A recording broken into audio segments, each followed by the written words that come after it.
Call this meeting to order. We have any agenda changes tonight? We do have Councilman Barfield will be out today. All right, with no agenda changes, I entertain a motion to approve the agenda. Got a motion on the floor? Properly seconded. All in favor say aye. Aye. Motion carries. Invocation today will be Councilman Rick Russo. Good morning. Good afternoon. Bow your heads, please. Lord, we thank you for this beautiful day. We thank you for everything that you've given every one of us in the town of Harrisburg and all across the United States. We thank you for making us to make sound decisions, to do what's right for the town of Harrisburg. And we also thank the armed forces for giving us our freedom that we enjoy every day. In God's name we pray. Amen. Please stand for the Pledge of Allegiance. I pledge allegiance to the flag of the United States of America and to the republic for which it stands, one nation, under God, indivisible, with liberty and justice for all. All right, first up, special presentations, State of County Health Report.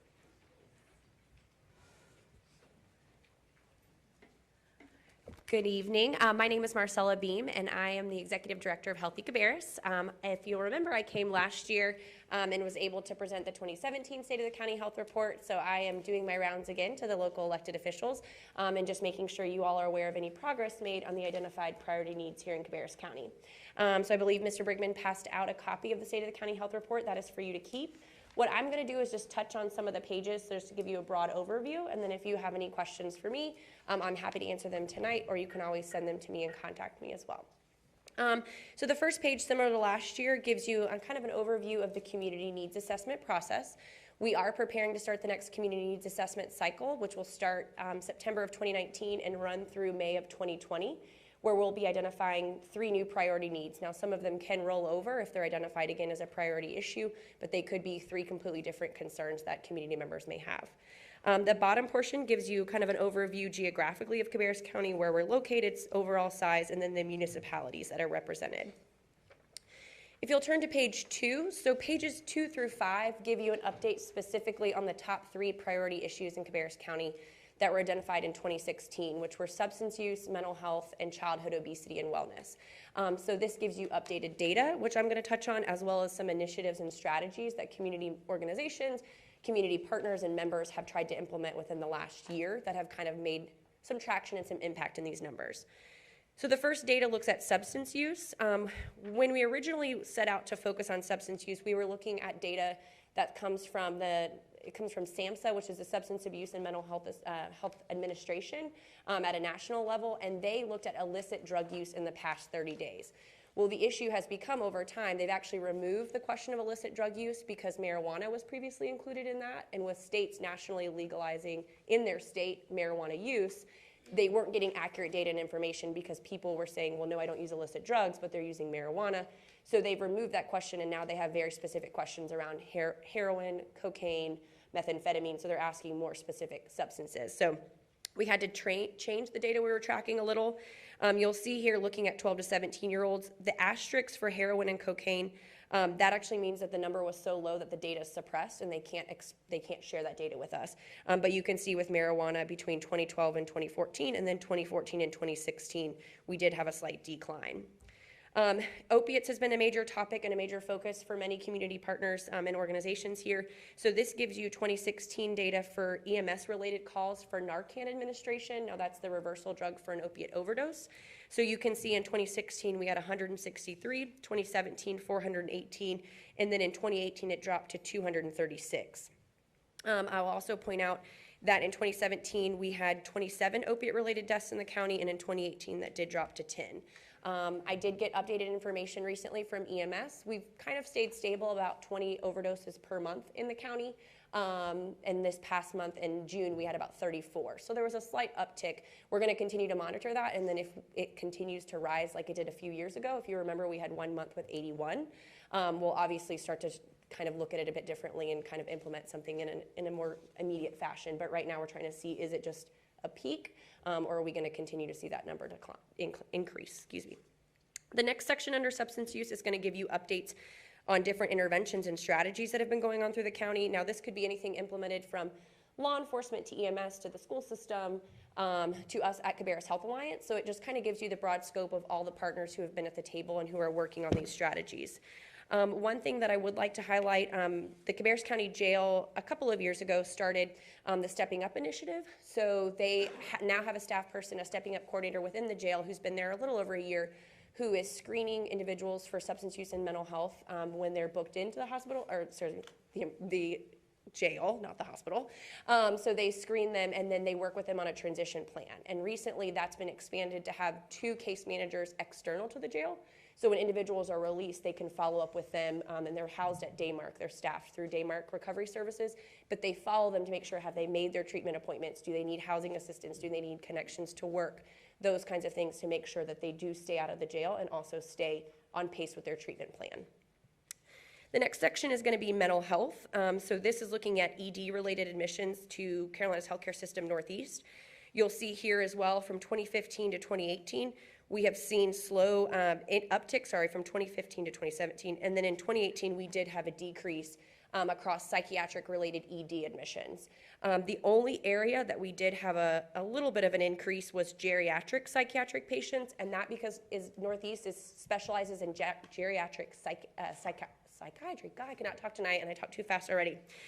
Geriatric psych patients. So oftentimes what's happening is patients from another county that may be at a Carolina's healthcare system ED may get transported here because we can focus on that population better. And the same thing may be happening with pediatric psych patients. Ours may be being transported elsewhere because there's better care and better physicians at another Carolina's healthcare system location. So the next section here is going to talk about other strategies. So mental health first aid has been a huge push. 277 people have been trained in Cabarrus County. That includes city, county staff, school system staff. EMS has recently trained 3 staff to be trainers in QPR, which is Question, Persuade, Refer, which is another suicide prevention related initiative. But a lot of people are getting trained, which will hopefully address stigma, as well as having community members that are well educated in how to refer someone that they may know who may be struggling, or a family member. The next section is going to be childhood obesity related data. So you'll see here most of our obesity data, and this comes from pediatric patients within the Carolinas healthcare system. So you'll see here it stayed fairly stagnant. We only had a 1% increase in the 2 to 4 age range. So there's been a multitude of initiatives here for childhood obesity. Smarter Lunchrooms is a great initiative. So Carolina's healthcare system was able to pay to have all the school cafeteria managers trained in a behavioral economics concept where when you go through the lunch line, they may have oranges that are set out in bowls so they're more presentable. They may call them, especially at the elementary level, outrageous oranges or awesome apples. And so students are more enticed to take something that looks a little bit more presentable, just like we would be at a grocery store. And then they even put some of the unhealthy items maybe behind the counter. So the student would have to ask a staff person in the cafeteria line, can I have that? Rather than being able to just pick it up and put it on their tray as they go through the line. And so we were able to purchase bowls for them, signage, decorative things about eating healthy, all of those things, so to help encourage that overall message. Over 4,000 water bottles have been distributed through pediatric offices, as well as community events. And we recently had one at Franklin Park called the 5210 Day of Play, where we were able to give out water bottles, but then also Franklin opened up the park for everyone to use the amenities for free. So it got community members who wouldn't traditionally be able to take their kids to the park to do putt-putt, the paddle boats. They had archery out there from City of Concord, so it was a great combination of different initiatives there that day. The next page is going to give you, so I'm on page 6. As you all know, and I'm sure you're well aware here in Harrisburg, our population continues to grow very rapidly here in the county. I think by the time I printed this, we probably had 4,000 to 5,000 more people that were moving here. I think we're closer to about 210,000 in the county now. And so what that can do over time, and what we always like to consider, is it could change the way that the needs look and how we're able to identify and address them. Just because of a growing population, there could be new community members moving in quickly with different needs that we hadn't originally anticipated. The next is mortality and morbidity data. So something important to highlight here. So this is going to give you the fetal death rate, the neonatal death rate in the county. The unintentional poisoning mortality rate that's highlighted in blue, I highlighted both that and unintentional injuries excluding motor vehicle, but because those would include opiate-related overdose deaths. So when you're seeing those numbers, it does include the deaths of any individuals from an opiate overdose. For the unintentional poisoning mortality rate, in 2017, we had 13.8, and we've jumped to 19.6, so there's an increase there. And then unintentional injuries excluding motor vehicle, last year we were 37.1, and we've jumped to 42.4. So I think we'll see another spike next year just because data lags a little bit. So when we had 27 deaths in 2017, this data is probably pulling from 2016, even though they're titling it 2017 data. And this is data from the state that we're looking at here. The last couple of pages are going to explain some new concerns or emerging issues, one of which last year, so again, this is in 2018, from January, I think just in the first 5 weeks of 2018, there was a total of 18 students from Cabarrus County high schools that EMS responded to that had used a Juul, which is actually in the picture you'll see right there. It looks kind of like a small flash drive in this, and they had placed synthetic CBD oil inside the Juul product, inside the Juul device, which is like an electronic cigarette or vaping device, and had severe reactions. So anything from seizures to racing heart rate, whatever it may be. So EMS responded, and then there was like this huge community push across EMS, all the law enforcement agencies putting out messages, and the school system putting out messages to parents as well as the public. I think at the time, Alan Thompson, the EMS director, did 3 or 4 different news interviews over the topic to educate people that synthetic CBD was a concern, but these vaping devices were also, because when a device like that is in the school, it's very hard to monitor when it looks like an actual flash drive. And it can be charged plugging into a similar thing as your cell phone port or a USB drive within the computer. Some new initiatives that I'll mention. So WIC has transitioned finally probably until the last year, obviously.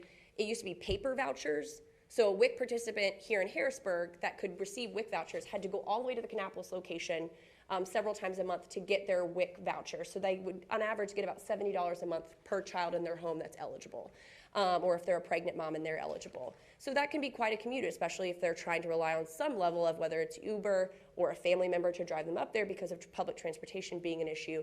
And so they have moved to an EBT credit card system so that it can be reloaded automatically. So hopefully that will start to address some of the previous issues that people face when they're trying to use the EWIC benefits. Peer support specialists are individuals in lived recovery. So Cabarrus Health Alliance housed 1, and then there are 2 at the emergency department, and they work with individuals and follow up after an overdose. So there are 2 at the ED. So when a patient comes in from an opiate overdose, they work with them, and then they also work with their families after release to follow up with them, make sure they followed up with their transition plan and their treatment plan, and make sure that they have support around them. So hopefully it prevents another overdose for that individual or death. And then the final thing is El Puente Hispano, which is a local Hispanic nonprofit that started last year, working specifically on the needs of the Hispanic community. Sandra Torres, who is their vice president, serves with me on Healthy Cabarrus, and so we make sure that, when we're looking at implementing initiatives that address the English-speaking population, we're also considering how we can impact and reach the Hispanic population as well. So that is your overall update for this past year. I know we're in July now of 2019, which is crazy, but I did want to make sure to come and share this information with you all. Are there any questions that I can answer at this time? So areas like the childhood obesity, that looks like it stayed pretty much flat, obviously from 16, 17. But we haven't seen the 18 numbers. Do we feel like that's going down, or is that going to continue just to stay flat as far as movement in? Yeah, I do know that they have gotten, I work with Jessica Castrodell at Caroline's Healthcare System, and I know that she got the data and there was something a little bit wonky with it. I have a feeling it's going to stay fairly stagnant, and I think the biggest missing component around childhood obesity is engagement of families and parents, because they are, at the end of the day, making purchasing decisions at the home. So I feel like we've done a really great job attacking it from different angles, but I think parents realizing, and this sounds terrible, but like, at some point, we have to get past the thought of it being baby fat and understanding that our children need to be eating healthy, and that impacts long-term health. We're having children present with type 2 diabetes at a much younger age than ever before, so realizing the role that we play. So I have a feeling it's going to stay pretty stagnant, but I'm hopeful that we can begin to work more in that space with families. Any other questions? I was curious with regards to the surge in 2017 on the opioids, specific calls. Any idea why it surged that much in 2017, and then looks like 2018 is back in line more with 2016? Yeah, if I had an answer, I would have a lot more money than I do today. No, I mean, that's legitimately, I feel like there's a group with the law enforcement leaders, so the sheriff as well as both police chiefs and EMS, that we meet fairly regularly, and we don't have an answer. I mean, I think the closest thing that we've come to is maybe starting in July, I think it was at, or June, it was at like 47 overdoses. July of 2017 was 60, 81 in August, and then it went back to 60. We think potentially a bad supply. The hard part about it is this is such a transient population, and it's really hard to capture good information because recently, so the state puts out, and this just gives you a little bit more from the data side of things, what makes it so complicated. So recently the state, every month they put out a report about ED admissions. So last month in May, our ED admissions were 47, and EMS calls were 24, and they may be varying a little bit from that. But then within the syringe exchange program, we also ask participants who get a naloxone kit or a Narcan kit, have you used the last kit that you got? And so they'll tell us, yes, I've used 3 of the last kits that I've got. So we document that. So when we look at total number of overdoses since the beginning of the year, we're sitting at about 70 to 80. When we look at ED admissions, they only had 44, I'm sorry, for the first part of the year, not just May. We've had 181 people report that they used a kit.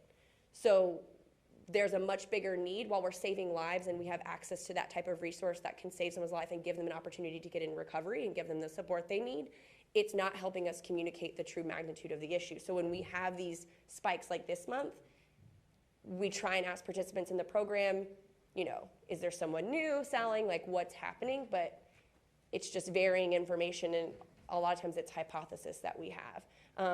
But we have no conclusive reason besides thinking that it was maybe a bad supply that people were purchasing. Thank you. Any other questions? Thank you very much. All right, thank y'all. All right, we're going to move to public comment. Anyone wishing to address council for anything that's on your mind, please come to the podium.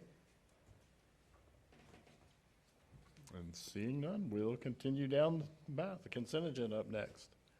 I'll entertain a motion. Move for approval. Got a motion on the floor, properly seconded. All in favor, say aye. Aye. Motion carries. Mr. Manager. Yeah, I'll keep it short and sweet this evening, Mayor and council members, as well as members of the public. I really want to take a few minutes to just recognize our staff, specifically our staff of the Parks and Recreation Department, who just this past week put on one heck of a 4th of July parade and festival. Just a fantastic turnout from the public, from the region, from within our community. It was exciting to see so many people out at Harrisburg Park participating in the music and the food and the entertainment and the amusement rides. It was just really fantastic. So I want to give them a lot of credit for all of their hard work leading up to that event. There's a lot of planning that goes into those. They plan those year round. In fact, they've already started looking towards next year and the planning of that event for next year. But for the several circumstances that they had to work through this past week, specifically getting over 5 inches of rain in an hour and a half during their opening of their 4th of July festivities, and to be able to put the park in a condition that you could have 10, 15, 20,000 people come out and enjoy it was quite phenomenal. So to watch that crew go to work and flip that park around and turn it from a muddy mess to a functioning festival that no one probably saw the little details and things that were all going wrong behind the scenes that they were able to turn around and address very quickly and promptly. So just want to give them the recognition that they deserve for just the entire event. So fantastic job from my perspective as town manager. Also want to take an opportunity to brag upon our Human Resources Department. I've got this nice little award here sitting in front of me, but this represents a lot of hard work. It represents a lot of support from the town council and management team within our own house here. We were successfully and have been successfully able to implement wellness and healthy living programs and policies for the town that benefit our employees. And this award here was given to the town this past week from the Charlotte Business Journal. And this recognizes the town of Harrisburg as the #1 employer in the Charlotte region with employees under 100 for, again, promoting that healthy workplace. So #1 in the Charlotte region, healthiest employers of the greater Charlotte region for those employers under 100 folks. So again, thank you, Town Council, for supporting our initiatives in that. And thank you to our human resource staff and all of our staff who participate on our wellness committees and safety committees that allow that type of recognition to take place. I really think that's something special for our group. So just wanted to brag on our staff for a few moments. That it? Any That's it. questions? All right. I just have just a quick question. The vision statement, we talked about looking at that. I forgot what we decided. It was a while back. Yeah, it was a while back. So what we decided is that we're going to work on that from a staff perspective. And there was some conversations about waiting until after the election to kind of really get everybody engaged with that, because it's going to be a probably 8 to 12 month process on Okay. starting that. But that'll be done internally with staff as we start to create that and move that forward. So you'll start to see some requests for content and information from you guys, because we're going to work with the town council first, and then we'll work our way out into the public to get community input from the public on that process. And the other, we were talking about the oil change place. We'll do that in exec session? Yes. Okay. Yeah, we'll Okay. need a closed session at the end of the meeting Okay. tonight. I'll go to council for comments. I just wanted to reiterate what Haynes said. The staff did a great job with the 4th of July. I mean, they had to step back and punt a couple of times, but they made it look like that was just the way it was supposed to be. So, thank y'all. I got a question, and I meant to bring it up last month, and we got sidetracked with reference to the TIAs. When I started talking to Shashil last month about the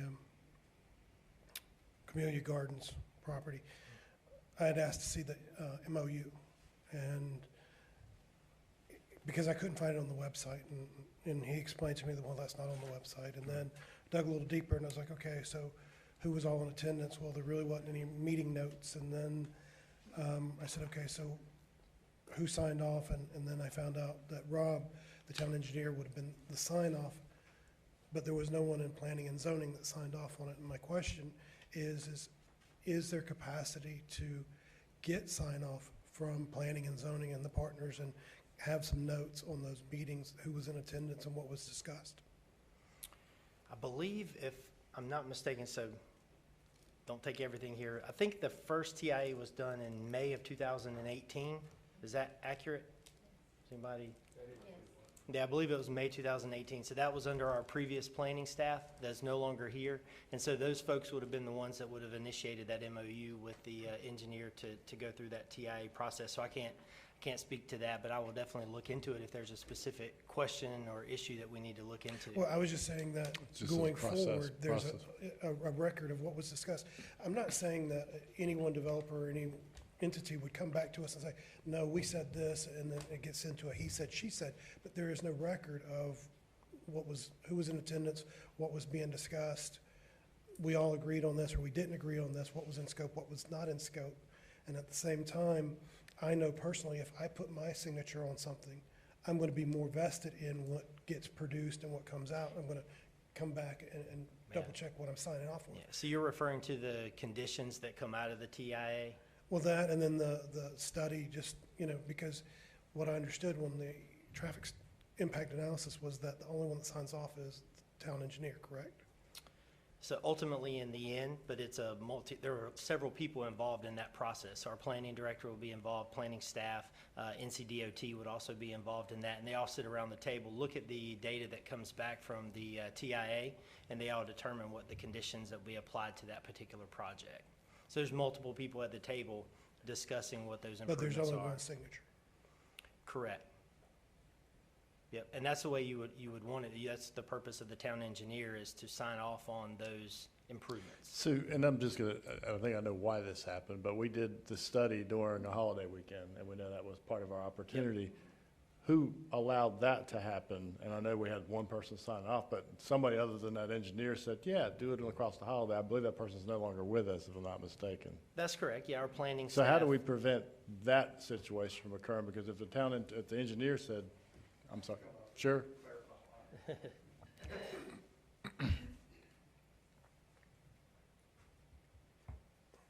So what we do now, and what we've done really typically, even before now, is that planning staff and the engineering staff, back then we had a public works staff too, but that's one and the same now. So all three would sign off on it, as well as DOT, and there would be notes and records of meetings.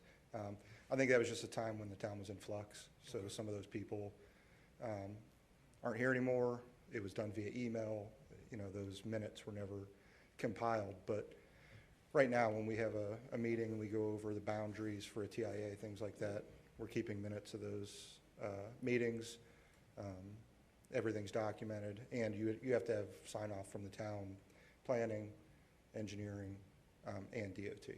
And that's what I was referencing, is there a sign-off? Because like I said, if my signature's on it, I know I'm gonna double-check what I'm signing off and say, yeah, I'm, I got to look at what form we're using for an MOU. Previous to me getting here, the engineer didn't even sign on it. It was just the planning director. I don't know if that's been revised over the years and it's just narrowed down to one. But, you know, from a sign-off standpoint, we get, if it's not literally signature on a page, it's at least a written affirmation that, yeah, this is the study area that we all agree, including the applicant. So that when we come back after it's done, nobody involved with it says, it's not, that wasn't what I said, or that wasn't what I meant, so. thank you. Yep. Any other questions? How about any other council comments? And here none, we'll continue to move forward. All right, we have a public hearing for consideration of updated Farmington Ridge Parkway project development.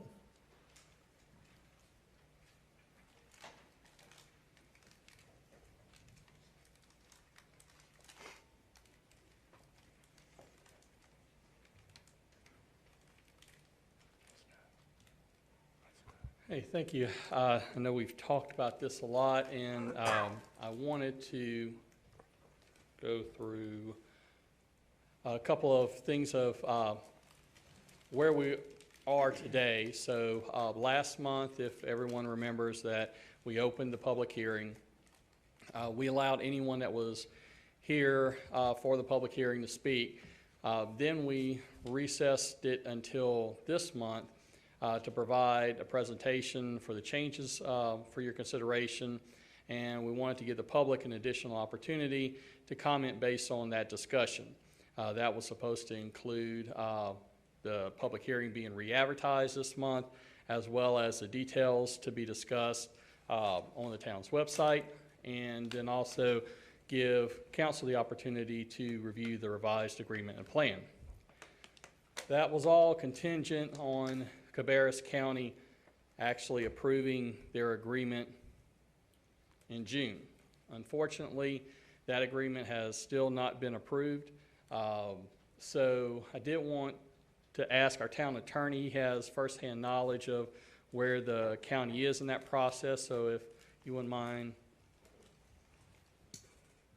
I thought it was going to be considered at the Board of Commissioners meeting in July, but it's going to be in August. It's going to be on the agenda for the work session the first week in August, and then it's going to be considered at the meeting on the third Monday of the month. So that's what's going to happen at the county. Have they resolved their concerns that they had that pushed it all the way to August in the first place? Well, I believe they have. That wasn't anything that was discussed in open session, so I can't really discuss too much of it, but they've decided to go ahead with the project. Okay. And to put it on for a vote, because the only thing they haven't done is vote on it. They've already had the public hearing and had everything else that was required. So there's just needs to be a formal vote in the public. So that's going to be in August. So that brings us to our new timeline. So what we're requesting tonight is to recess the public hearing again until September 9th. That will give Cabarrus County in August to complete their approval process of that, and then we can see the final documents so we can accumulate all that information, update all of our plan and all of our documents, get it advertised again for September so the public is clearly aware of when that public hearing will be had as far as a discussion and vote. And then, again, the plan will be, once we have all that information updated, then we can put that on the town's website for public inspection. So the public will have time prior to the meeting to digest that, and then have it available for the September 9th meeting for council to consider and vote on that. Any questions for Lee? Well, Mayor, I'd motion that we, Do we Hold the need to, public hearing. hang on one second, we need to open the public hearing, close, and defer consideration, or just defer the public We've hearing? already opened it and recessed it from last meeting. So we I'm just need to assuming we just recess it again? recess it again. Yep. Yes, sir, go ahead. So I motion that we recess it again. I got a Move it motion on- till September. Motion on the floor to recess the consideration for public hearing until September. We got properly seconded. All in favor, say aye. Opposed? Motion carries. I guess you're not gonna stay, who's up next on the next deferral? Yeah, so Mayor and Council, I'm just going to, again, walk through a summary, background information on item B here under public hearings, which is H-2018-08R. This is a public hearing to consider conditional rezoning and zoning map amendment for Camellia Gardens, developed by Shea Holmes. So we brought this information to council at our last meeting when we scheduled this public hearing today. But this was originally heard by our planning department back in May and received a favorable approval, which would automatically trigger being heard by the town council in the preceding month. What we learned, though, between the planning board approval and our town council meeting was there was a problem with our TIA. That the TIA was conducted during a holiday weekend back in May of 2018. Our UDO requires that those TIAs, traffic improvement analysis, take place outside of holiday weekends so that they reflect true traffic counts of that particular area. So once we've recognized that error, we asked our engineer to go back out, not our town engineer, but our traffic engineer that we contract with, to go out and reassess and do another traffic count and see if there are any other improvements that would come as a result of that. So what we did and what we asked council to do is schedule the public hearing for tonight. We do intend to open the public hearing tonight, but there will not be a staff presentation or applicant presentation on the topic. What we ask that you guys do is open the public hearing and recess it until our next meeting in August 12th, where we will then have the staff presentation, the applicant presentation, and go forward with any decision made by council. Our UDO, our Unified Development Ordinance, requires that we hear by the town council the applicant's recommendation or applicant's request within 60 days. Well, we can do the math back to May, and unfortunately, our August 12th council meeting falls outside of that 60-day window.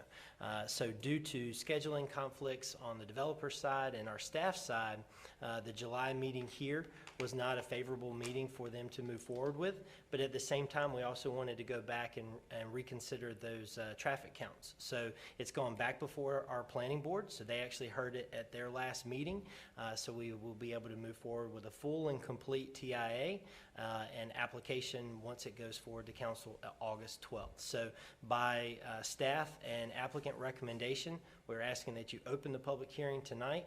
We will take public comment, so if there's anyone in the audience who wants to come up and offer their opinions on the project, they're welcome to, but again, there's not going to be any sort of staff or applicant presentation. The applicant is here in the room tonight, just in case there are any questions that may come up from the public. I think they will do their best, but we want to really eliminate any full-on presentation because we're not prepared for that at this time, but that's kind of where we're at. So we'll just let you guys open the public hearing and hear from the public, and then recess it to our August 12th council meeting. Got it. I'm gonna open up this public hearing for those speaking for or against Camellia Gardens, for or against Camellia Gardens.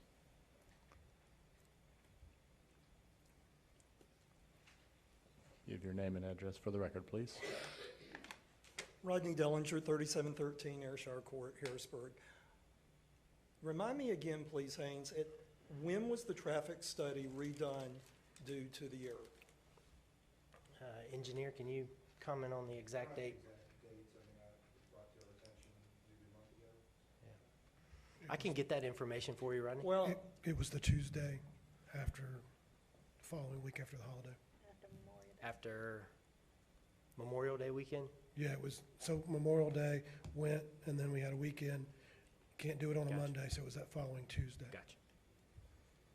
And you just said a minute ago that it had been taken back to the Planning and Zoning Board for their approval with the new TIA. Correct. Absolute about that? I believe that was the process, was the new information. The planning and zoning on their I agenda think you need to check on for that. for July 16th has July Shea Homes 16th on it. It's meeting. coming up. It Coming hadn't up. happened Right, yet. it has not been, Right. right? So Apologize. yeah, we need to be sure that that's, Yep. that it is going back to the Planning On and the Zoning Board. 16th, it's actually on the agenda, I'm looking at it. Right, so that they can review it with the new TIA Correct. results that will be for 2019 and not 2018. Yes, sir, All correct. right, thank you so much, Yep. appreciate it. Sorry about that. Anyone else wishing to speak for or against? And here none, we'll close the public hearing and go to council for deferment of consideration. Motion to Aye. recess the public Hang hearing. on. You want- I just had one question. Okay, go ahead, before we'll come back, right? Has the TIA been pushed up? I'm sorry? Has the TIA been pushed back up to the website? No, I don't believe that it has. Probably think until so. till planning and zoning sees it. Yeah, I don't believe it has. Okay. Go ahead. Motion to recess the public hearing To until August. August 12th. Got a motion on the floor? Second. Properly second. Any more discussion? All in favor, say aye. Opposed? Motion carries. All right, moving to new business. Consideration of town policy regarding employees' vendor conflicts of interest.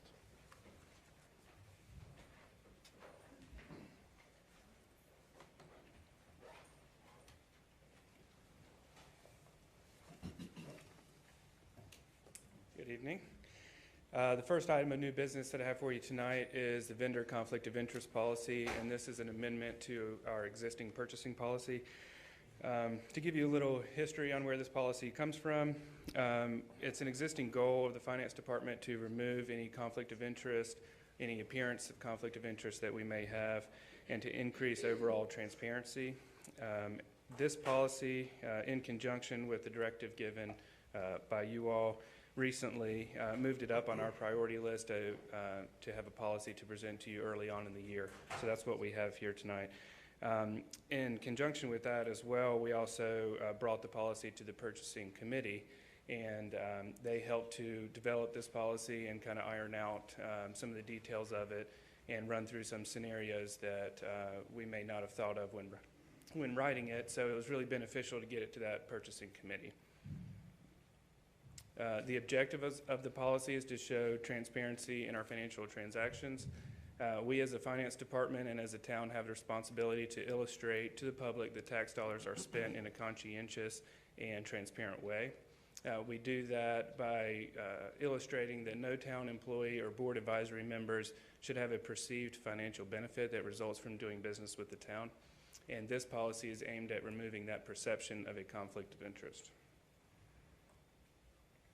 A little bit about the personnel in the policy. The term employee is used throughout, and that includes any regular town employees, council members, advisory board members, permanent part-time employees, volunteers, and seasonal employees. And the relationship, as we define it for this policy, is persons who live in the same household as a town employee who own or are also employed by a vendor of the town. And I'm going to let Haynes jump in and describe a little bit about that. Yeah, so we actually relationship. did have an instance where we've had members of our advisory board or staff who have had in the past and currently contracts with the town. And so we've alerted those individuals that they do have an option moving forward, that they can continue to serve in their advisory role or employment role with the town, but they would have to cease doing business with us, or they can continue doing business with us, but they would have to remove themselves from those boards or employment. So we've made those individuals aware of that, so there is going to be some negative impact to some existing individuals that we have, but it'll be their personal decision as to how they wish to move forward. Are we giving them any grace period, like how long do they have to? What we decided in the policy is that if you have a current active project or invoice with the town, that you can complete that, but no new activity would take place once the policy is adopted.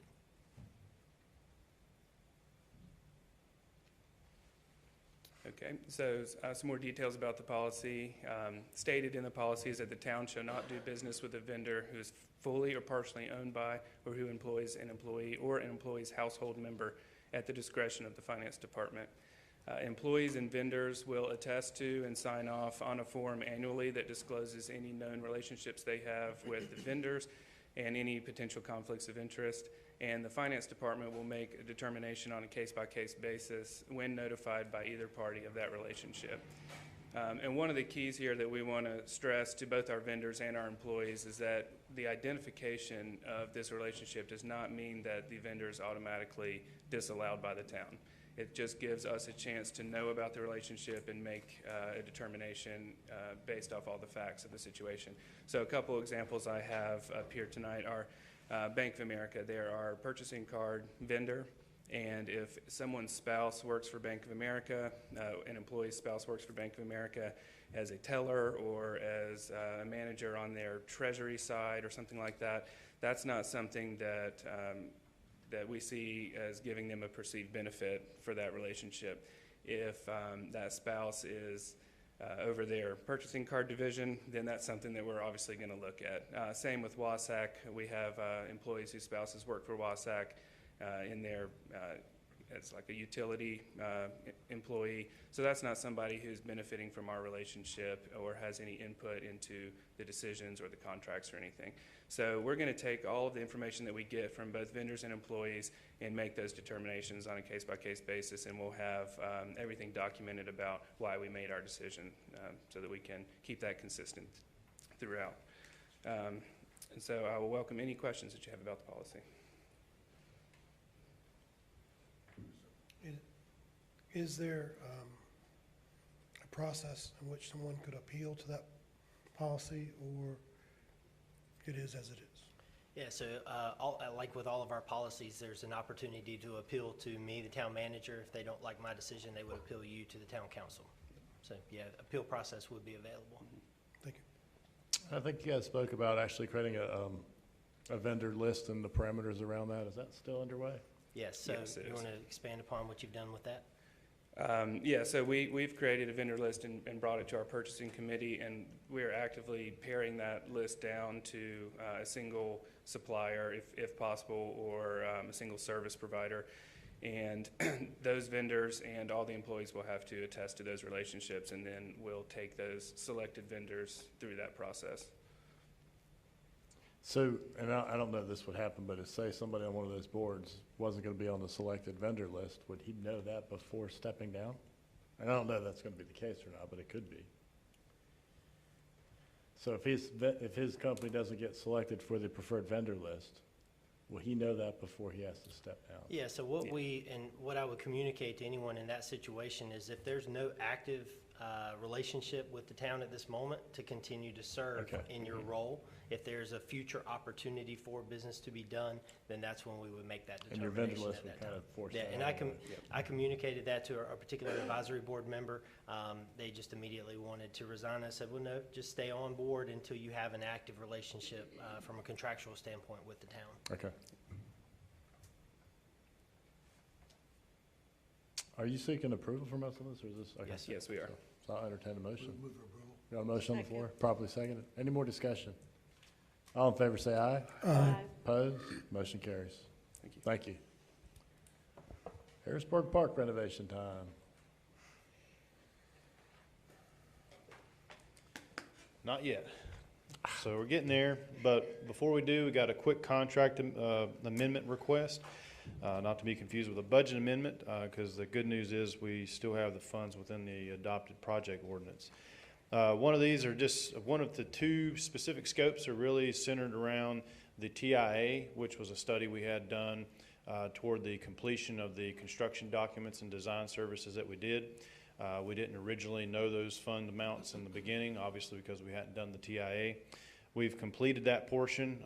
We did not do it around a holiday, and we actually did it during our sports season. So we did try to get peak counts when we did that. The other item is one that I'll just own the miss on, is in the original contract. We had a highlighted item, and it was really the way that they had submitted their proposal. And there was an item in there for reimbursable expenses that on the front end looked like it was included in the total, but it turned out it was not. And that is just a specific, the way Benish Corporation asked their contracts to be written up, so we kind of missed that. And they're just obviously asking for us to amend the PO and contract we have currently with them to reflect those fees. The total combined for the TIA study we had done and the reimbursable expenses is for $53,100. There would be no fiscal impact to this. Again, the original project ordinance for the design services was for $500,000. So we would be able to amend this contract and utilize the same PO that we currently have. So the request or the recommendation is to approve the amendment to the contract to enable us to add these funds and move on with the completion of design services for this project. Any questions for Daniel? I'll entertain a motion. Move approval as presented. Got a motion on the floor to approve? Properly second. Any more discussion? All in favor say aye. Aye. Opposed? Thank you. Thank you. We are at the bottom of the hour. Top of the hour. Any action items? Just wanted to, I found out from staff, your question about is the new TIA on the website. It is actually out with the packet for the planning board meeting that's coming up in July. So if you go to that packet information that's on the website, you'll find that new TIA. If you go under the current project scope, I think the old TIA is listed. We'll get that updated from our website perspective, but it is out there on the public. So I found that information out. Thank you. Mr. Mayor, I have a question for the town manager. Haynes, earlier I spoke about the transmission pole at the new Veterans Park. Yes. And excuse me, but I forgot to bring that up again. Is there any? Yeah, no, good question. So just for everybody to understand what's being talked about, the corner of Harrisburg Veterans Boulevard and Highway 49, the town's constructing a Veterans Park, Veterans Plaza. So we recently did a groundbreaking on that. We've actually started to see some construction equipment come on board out there. And one thing that we have on that site is a utility pole that crosses Harrisburg Veterans and is actually located on site. We did not recognize that that pole was on site when we originally started to converse about the project. It was put on there by Lat Purser and his associates when the public shopping center was put on board. But it's actually not a power line. It's not a utility line in any form or fashion from a cable or telephone perspective. It's a support guideline for a transformer pole that's on the opposite side of the roadway for Walgreens. So what we're doing right now with Duke Energy is we're working on a way for them to engineer that guide pole so that it's on the opposite side of the roadway. So for all intents and purposes, that pole will be removed when our park is complete, but Duke Energy right now is working on how they accomplish that transmission pole going to the other side. It's just a guide pole. That's all it is. I want to piggyback on that for a second. Since you're talking about that park, is there any use of gas in that park? Natural gas? I don't believe so, no, sir. Okay. Reason I'd asked was I've seen where some of the newer veterans parks are building in a flame that you can